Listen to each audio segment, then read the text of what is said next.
Mr. Anime, real name Trace Sessler, was 17 years old when he started his YouTube channel on September 14th, 2006.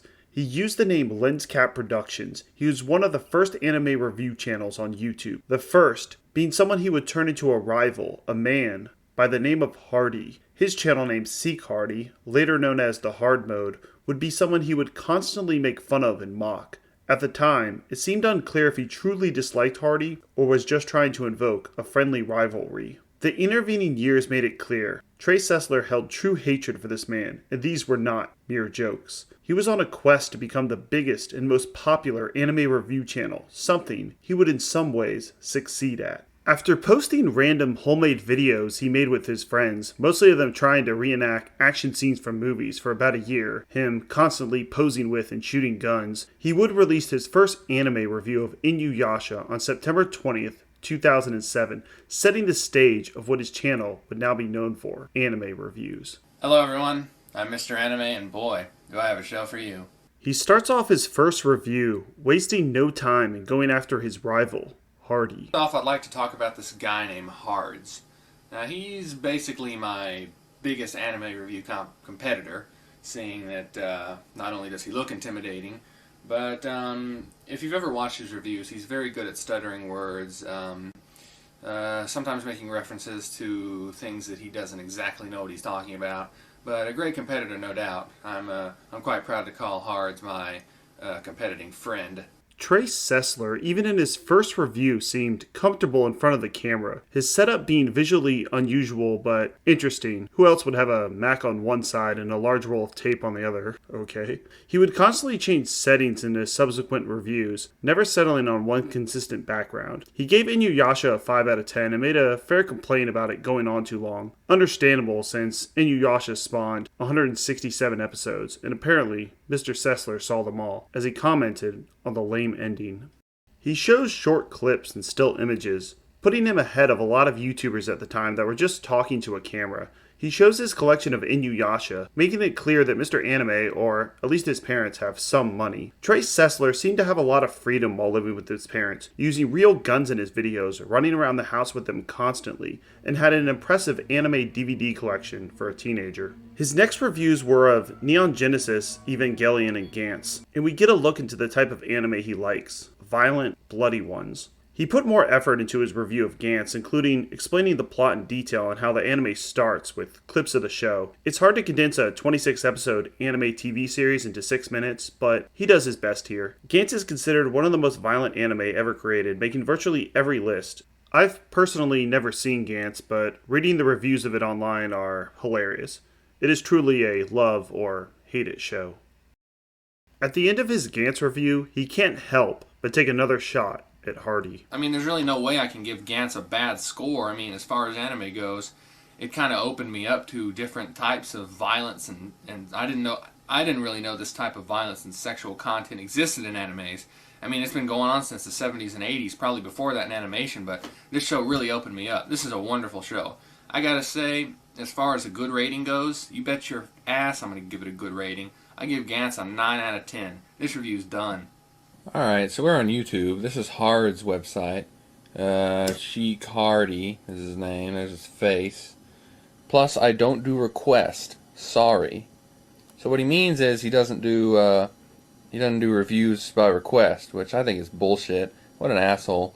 I'd love to do a review by request, though, so if you have anything you want reviewed, I might have it in my collection, and I'll go ahead and do a review on it very willingly. After giving positive reviews to Gantz and Neon Genesis Evangelion, we get his first true negative review of Yu-Gi-Oh! He is obviously influenced by the angry video game nerd who started his channel April of 2006. Mr. Anime's review of Yu-Gi-Oh! Was released October of 2007, and the effect of AVGN was still being felt throughout YouTube. This was the era of angry reviews. It seems everybody was yelling and cursing into their webcam at this time. This game sucks. Do not play it. Just destroy it. Every time he talks, it's like he's mocking Sonic. He has this really, really dorky tone. He just doesn't sound as youthful as Sonic is supposed to be. I hate it. And furthermore, the guy's a jerk. I emailed him once politely for some information. He's a jerk. That's why I hate him. And personally, if he got hit by a car and died, I'd cheer. The censorship rules back then were more lax, and seemingly everybody was losing their minds. YouTube would introduce the partnership program in May of 2007, where creators could run ads on their videos and make some money. But you had to be invited to the partnership program, and if you were too offensive, you would not be invited. Mr. Anime would go on to destroy the Yu-Gi-Oh cards at the end, just like Angry Video Game Nerd would do in his videos. With his Gunsmith Cats review, he experiments with green screen technology. Whenever he doesn't like an anime, you can see a lack of effort. For Troubled Chocolate, he says he doesn't even want to bother to pull up any screenshots of the show and seems disinterested. The review is also only 3 minutes long. Then he gets to Elfen-Lied. Surprise, he likes it. And on top of that, I think that if you haven't seen Elfen-Lied, even if you can't handle horrible bloody violence, I think you should suck it up and watch this anime. Because from the bottom of Mr. Anime's heart, I don't think, in all my 4 or 5 years of hardcore anime watching, I have never in my life seen a show this good. Mr. Anime gives a 10 out of 10. Watch Elfen-Lied. It's not overrated. His passion shines through again in his review of Outlaw Star. Seeing the interaction between him and his friend is interesting. They debate whether Outlaw Star is better than Cowboy Bebop. Trace Sessler takes the more controversial take, since Cowboy Bebop is on every top 10 anime list, and his friend can't seem to form a sentence to defend his position. His friend is either scared to cross him, or is just not as good on camera as Mr. Anime is, because he loses this argument, even though I think Trace Sessler is wrong. Cowboy Bebop is better than Outlaw Star. I think that overall, Outlaw Star is a better anime than Cowboy Bebop. That is an extremely tough choice for me Well, to make. Which one do you side with? Outlaw Star or Cowboy Bebop? I would side with Cowboy Bebop just because that's more what I guess I'm more acquainted with it. That's respectable. Most people would side with Cowboy Bebop, but why? In Cowboy Bebop, the stories are not consistent from shot. It's a new thing every day. It's like a soap opera. With this, they are following one line. They're trying to get to the galactic ley line, and they have this souped-up ship, and each episode reflects on the last one. Cowboy Bebop's a completely new Robin Hood-like adventure. I guess it's just the thing where you're old and you're set in your ways and you're more familiar with it. You don't want to change. That's why I choose Cowboy Bebop. Is because it's more or less everyone recognizes it as the space action adventure. But why? This is a perfectly legible space action adventure. It and I very think the action much is actually so more is. intense and more realistic and better than Cowboy Bebop. With Trace Sessler's passion for anime and his ability to defend even controversial takes, it's easy to see why his channel was successful. Unfortunately, in 2020, his channel was taken down for understandable reasons, and he stopped doing reviews in 2012. We only have some glimpses of how successful he was. We can see his Gantz review got 50,000 views, very respectable since it was released in 2007, and he at one point had 18,000 subscribers. He concludes his first season on June 1st of 2008 and starts the second season of Mr. Anime on August 27th of 2008 with his review of Higurashi When They Cry. In between these seasons, he releases more homemade videos. World of Warcraft rap. Base Alliance outside Ogama and all around the space. Can't make it to the party, here's a poem in my place. If you didn't get crit, then that's really just a taste. Another Warcraft rap. For a loan, I usually just smile because I can't spare a gold. Broke, because I'm really broke. I hope it doesn't show, but even if it does, I've got no gold on me. And a movie about a killer rabbit. Trace Sessler was a man with a lot of ideas. Unfortunately, the second season takes a big decline as Trace Sessler's demons consume him. He does kick it off with some energy in a new set, but quickly ditches this idea, and we start to see the decline of Mr. Anime and of Trace Sessler himself. With his first review of Season 2, Higurashi When They Cry, he seems to do it off the top of his head, all in one take. His best reviews are where he has some sort of script, since remembering bizarre anime names and storylines off the top of your head is a skill few people possess. The new set is a nice touch, but it won't be seen again. As he explains, it was too much of a hassle to set up. He covers Cowboy Bebop next and takes another shot at Hardy and how he was kicked off YouTube for copyright infringement. Reviewing Cowboy Bebop. The reason I stopped the intro was I'm not so sure how far I can go with that music until I get pulled off. You know, if y'all have heard about Hards, he I don't know what happened, but I don't see him around anymore, so I can't really complain. But Do you guys know who the very first AniTuber is? I thought it was Mr. Anime. Yeah, that it's was my not. preconception. Yeah, I mean, I'd be surprised if anyone watching this knew, because that means you've been around for as long as me. But the very first anime YouTuber is this guy called Hard's Anime Reviews. Okay. And he started in 2006, but the second AniTuber was this person called Mr. Anime. And he basically made his anime YouTube channel to compete with Hard, because Hard was the only anime YouTube channel around, and then Mr. Anime was the second one. And at the time, he really was one of the big faces of anime YouTube. And Mr. Anime finally got what he wanted. With his main competition Hardy out of the way, he could now be number one.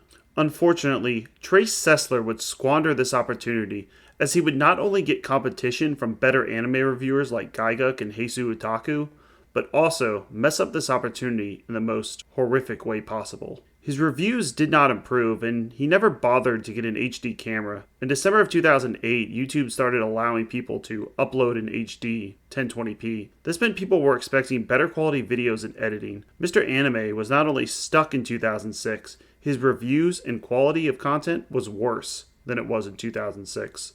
But that didn't mean he didn't grow. As a creator, Trace Sessler was not lazy and was constantly putting out content, and eventually got monetized on YouTube and was able to run ads on his videos, where he would subtly hint for people to click on the ads. the most important message of all, since legally, according to Google, I can't tell you, but it's one of those wink wink things.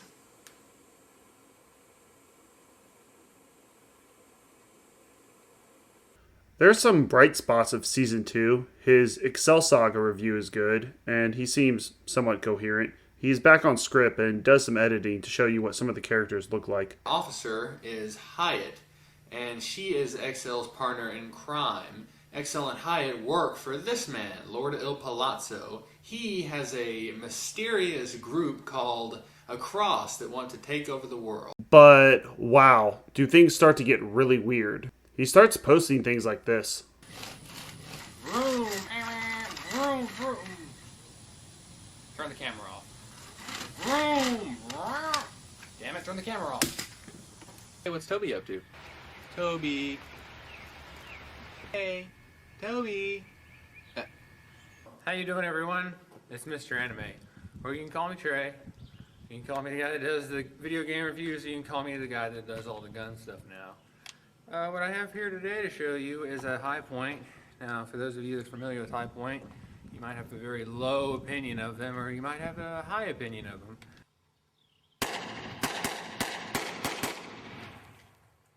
Oh, whoa. I wouldn't want to be sitting on that couch right now.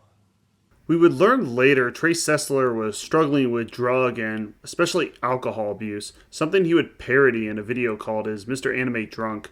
This man did not resemble the one who first started posting on YouTube. The crazy haircut, quivering voice, and his ability to barely open his eyes, something was very wrong. If you compare this to his first videos, the difference is clear. There it is, Evangelion. And right off the bat, I gotta say that I really love the box it comes in. I mean, look at this. It's hard 10 individual DVDs. I mean, this is probably one of the best box covers I've ever seen. Outlaw Star. Even Outlaw Star had these individual DVD flips. That's not too bad. On one of his last videos, released on March 13th, 2012, he says he has big plans for the future and is starting a new job in the film industry. Please support me. Keep watching Mr. Anime Reviews. Thanks to everyone, all you guys, even though I think I'm the only one here. And of course, click well, you know what to do. Thanks a lot, guys. I appreciate it. Over the 4 or 5 years, I appreciate it a lot. By all accounts, Trace Sessler had a lot of friends that were constantly in all of his videos and grew up upper middle class with parents he said he loved and who seemed to spoil him. He was making money on YouTube doing his dream job and now was going to work for a film company. Trace Sessler would never start this job, as a week later he would completely screw up his life and all the people around him, finding himself not in a film studio, but in a jail cell. Chilling video confession tonight from Trace Sessler, the young Montgomery County man who killed his family. In the video, he admits killing his mom, his dad, and his brother, but investigators say he planned on killing many more. He massacred them. He tore up the house that he grew up in. Sessler flew into a rage, killing every living thing in the house, including the family pets, and then began scribbling messages asking for forgiveness. And he wrote on there, "I will never forgive myself. I don't know why I did this. God help me." That's what he said. He said to spare his family from what he was about to do. Yeah. It's hard to fathom what he was about to do. You see, Sessler had a plan. Not even a block from his family's home is Waller Junior High School. And just hours after the killings, he found himself in the parking lot, armed with an assault rifle and more than 100 rounds. And I'm like, there's my opportunity. Go ahead, go get him. So his objective was to kill as many people as possible? Yes, I think that he said his goal was to kill 70, at least 70. Right after I had killed the family, it was on my mind to do that. Sessler had other things on his mind. A Columbine-style shooting at Waller High School's homecoming game among them. I was thinking, well, you know, I could creep across the field and open up on the home stand and probably cause more mayhem with people trying to get away. Kind of gets to you, doesn't it? For sure it does, because there's so many questions I still don't have answered. Whoa. Among them, why didn't Trace Sessler follow through with his plan? I don't know, maybe it was just what happened was too real. Unlike the fantasy world in which he apparently lived. Sessler pleaded guilty to capital murder and to serving a life sentence without the possibility of parole. He has also waived his rights to any appeal. In fact, he stated that he wants to be behind bars. It seems that he feels relieved by that.